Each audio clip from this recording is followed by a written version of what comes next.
So yun nga guys, dahil sinisipon tayo at masamang ating pakiramdam,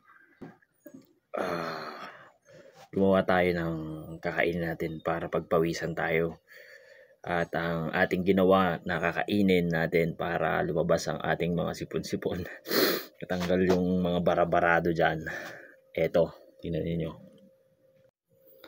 Yan guys, yung ating ginawa na kakainin para matanggal yung ating sipon.